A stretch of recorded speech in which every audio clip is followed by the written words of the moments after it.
নমস্কার বন্ধুরা, আমরা দীঘায় বেড়াতে এসেছি।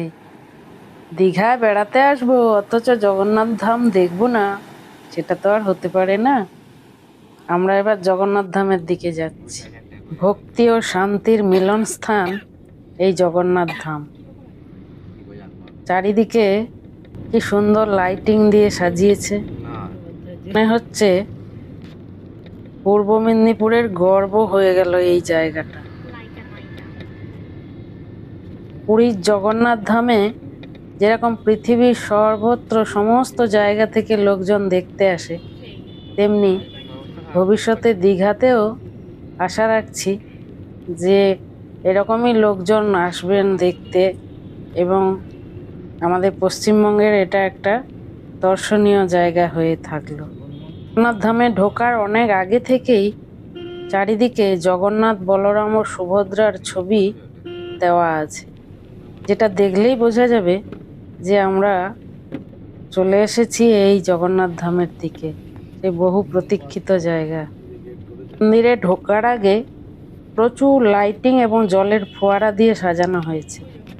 এত ভিড় হয়েছে আর গাড়ি দাঁড়াতেই দিচ্ছে না, তাই ওগুলো ভিডিও করতেই পারলাম না, দূর থেকেই দেখলাম। চলে এসেছি। কেমন একটা উত্তেজনা লাগছে, খুব আনন্দ লাগছে মনে, এত সুন্দর একটা জায়গা দেখব এটা ভেবে। প্রথমে এই বিশাল বড় গেট পেরিয়ে গেলাম। এই গেটের নাম চৈতন্য গেট। গেটের মাথায় শ্রী চৈতন্য দেবের মূর্তি বসানো আছে। প্রতিদিন সকাল 6টায় গেট খোলে, আবার সন্ধেবেলায় 8টা সাড়ে 8টার মধ্যে গেট বন্ধ হয়ে যায়। দুপুরে ভোগের সময় ঘন্টাখানেক বন্ধ থাকে। এখানে আমরা জুতো রাখলাম, জুতো রেখে এবার লাইন দিলাম গেটে ঢোকার জন্য।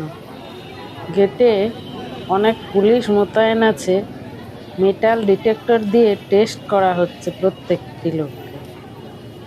আমরা যে গেট দিয়ে ঢুকলাম, এটা ছাড়াও 6 নম্বর গেটে পার্কিং এরিয়া আছে, এবং সে পার্কিং এরিয়ার এখনো চার্জ লাগছে না, ঠিকমতো চালু হয়নি এখনো।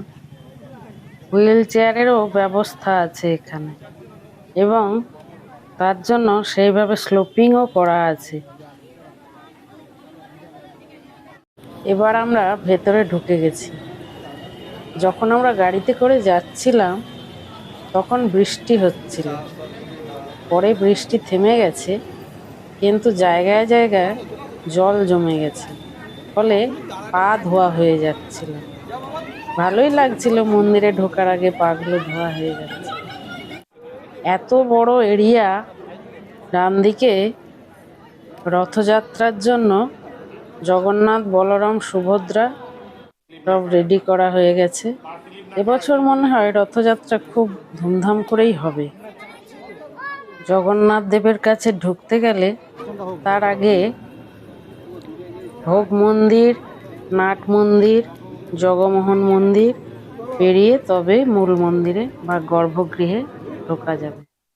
ভেতরে প্রচুর পুলিশি প্রহরা ছিল। এবার আমরা প্রথম দুয়ার দিয়ে ঢুকছি, অর্থাৎ প্রথম মন্দির। প্রচুর ভিড় হয়েছে আজকে, প্রতিদিনই এরকম হয়, আবার বিকেল বেলা তো, তাই আরো বেশি ভিড় হয়েছে মনে হচ্ছে। লাইন দিয়ে ঢুকছি আমরা।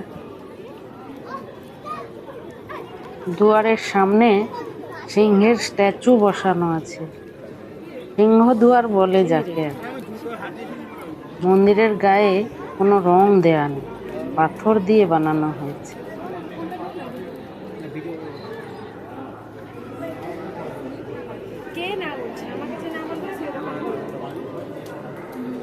মাথার ওপরে ফল সিলিং, তার চারপাশে লাইট এবং ফ্যান লাগানো আছে।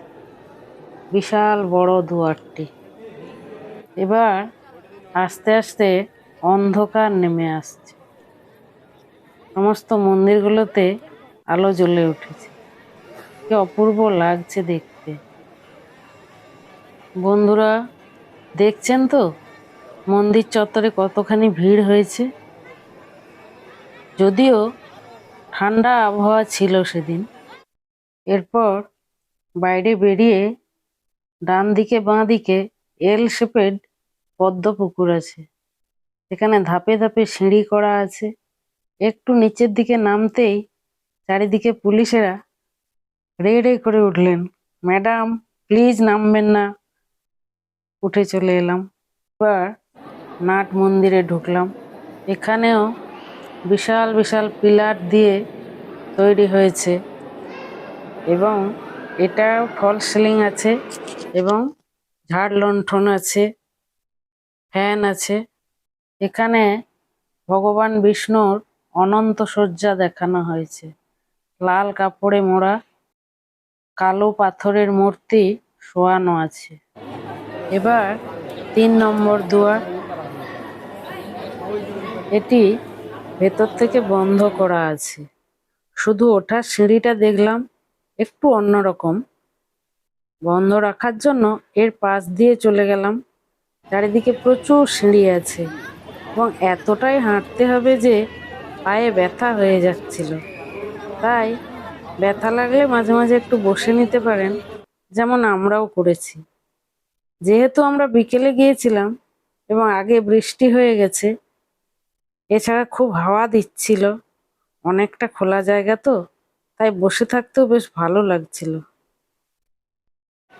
এবার আসল মন্দিরে ঢোকার পালা। এখানেও বিশাল বড় বড় পিলার দিয়ে অনেক বড় একটা মন্দিরের গর্ভগৃহটা তৈরি করা হয়েছে। সেই একই রকম ফ্যান, লাইট, ঝাড় লণ্ঠন এত সুন্দর মোহময় করে তুলেছে, দেখতে অপূর্ব লাগছিল। এখানে মোট 12টা পিলার আছে এবং পিলার ও দরজায় অদ্ভুত সুন্দর ডিজাইন করা আছে।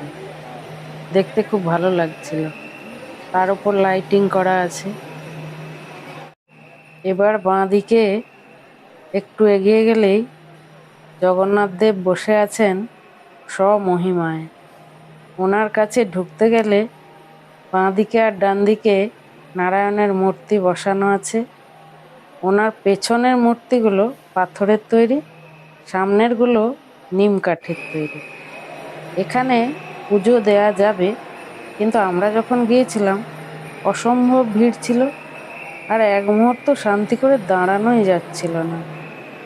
পুলিশ দলকে দল করে ভেতরে ঢোকাচ্ছে আর অন্য দিক দিয়ে পত্রপাঠ বের করে দিচ্ছে। ঠিক যেন মনে হচ্ছিল এই দুর্গা পুজোর সময় বড় বড় প্যান্ডেলগুলোতে অষ্টমী নবমীর দিন যেমন ভিড় হয় সন্ধেবেলায়, ঠিক সেরকমই।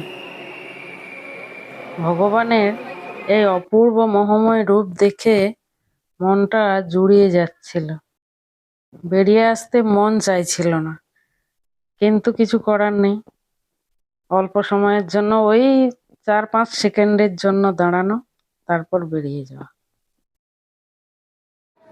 এই মূল মন্দিরের মাথায় পুরীর জগন্নাথ মন্দিরের মতোই এখানে ধ্বজা লাগানো হয় এবং রোজ চেঞ্জ করা হয় বিকেলে 4:30-5টার দিকে। আমরা আজকে যদিও দেখতে পেলাম না, হয়তো আগেই চেঞ্জ করা হয়ে গেছে। এই মন্দির থেকে বেরোতে গেলে উল্টো দিক দিয়ে বেরোতে হবে। এখানে বিমলা ঠাকুরের মন্দির, ছোট ছোট কালো কালো মন্দির আছে, বজরংবলীর মন্দির, বরাহদেবের মন্দির।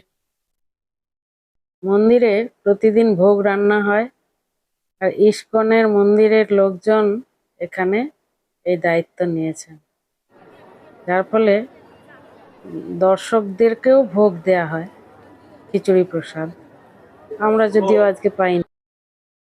এটা মন্দিরের পেছন দিক। এত বড় মন্দির চত্বর ঘুরতে ঘুরতে পায়ে ব্যথা হয়ে গেল।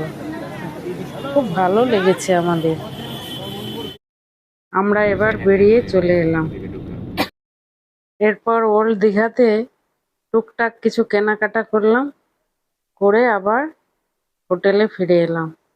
বন্ধুরা, আমার ভিডিওটি যদি ভালো লাগে তাহলে অবশ্যই লাইক, শেয়ার, কমেন্ট এবং সাবস্ক্রাইব করতে ভুলবেন না প্লিজ।